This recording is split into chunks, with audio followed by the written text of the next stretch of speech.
దేవుని నామాన మహిమ కలుగును గాక. జీసస్ స్వస్థ ప్రార్థన మంది బిడ్డలకి దానియేలు ప్రార్థన చేసి పెట్టిన ప్రత్యేక వందనాలు. దేవుడు 4వ నెలంతా తన రెక్కల చాటును భద్రపరిచి కాచి కాపాడి 5 నెలల మొదటి దినం మరి 5 నెలంతా మరి మొదటి దినం నుంచి చివరి దినం వరకు నెలంతా తన రెక్కల చాటును భద్రపరిచి కాచి కాపాడలాగా ప్రార్థన చేసుకుని వాగ్దానం ధ్యానించుకుని మన పనులు ప్రారంభించుకుందాం. మరి 5 నెలంతా దేవుని కరుగుండేలాగా దేవుడు ఒక వాగ్దానం ఇస్తున్నాడు మనకి.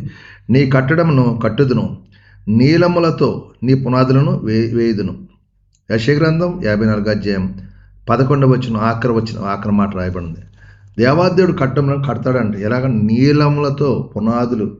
మనం వేసే పునాదులు ఎలాగంటే పై పైన వేస్తాం. దేవుడు వేసే పునాదులకు బలంగా ఉంటుంది అన్నమాట. అందుకే పునాదులు ఒక మంచి నీలము గల పునాది, ఒక మంచి రాయితే వేస్తాడు మన పునాది.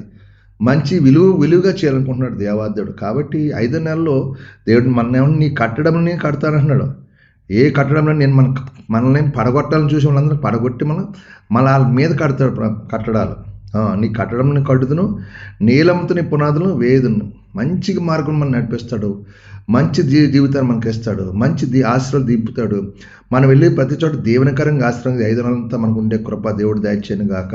అందుకే మన కట్టడంలో ఎలా కడతాడు? దేవుడు కడితే నీలములతో వజ్ర వైడూర్యాలతో ఎలా ఉంటుందో ఇదొక నీలములతో కడతాడంట. అది దేవునికి ఇష్టముగా దేవుని చిత్తం నెరవేర్చాలి. మరి 5 నెలల్లో నీ కట్టడంలో దేవుడు కట్టాలి, నీ పునాదులు దేవుడు వేయాలి.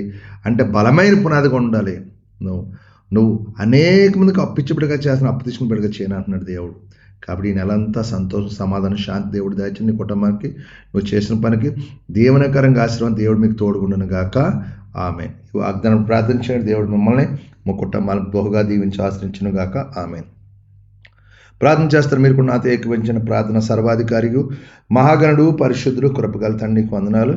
ఇగో నాయన మరి 5 నెలల మొదటి దినం నుంచి నెలంతా నీ రెక్కల చాటును భద్రపరచండి, కాచి కాపాడు. వాళ్ళు చేస్తున్న చేతి పనులు, వాళ్ళ కష్టార్జితను కూడా ఆశ్రయించండి. వాళ్ళే ప్రతి పనులు విజయాన్ని దాచండి. సమస్యలు అన్నట్లు విడుదల దాచండి. ఆర్థిక ఇబ్బందులు దూరపరచు, అప్పులు బంధకులు విడిపించండి. శరీర బలహీన దూరపరిచి ఈ నెలంతా సంతోషం, సమాధానం, శాంతి, నెమ్మది ఇచ్చి ప్రభా అనేక మంది అప్పించబడికి చేయడం కృప చూపించి దీవించమని, మీకు మహిమకరంగా మీ సాక్షి నిలబడే కృపలకు దయచండి. మీకే మహిమ, ఘనత, ప్రభావం పొందుకోమని యేసు పరిశుద్ధం అడుగుతున్నాను తండ్రి. ఆమేన్. అందరికి వందనాలు. దేవుడి అంతా సంతోషం, సమాధానం, శాంతి, నెమ్మది దయచేయను గాక.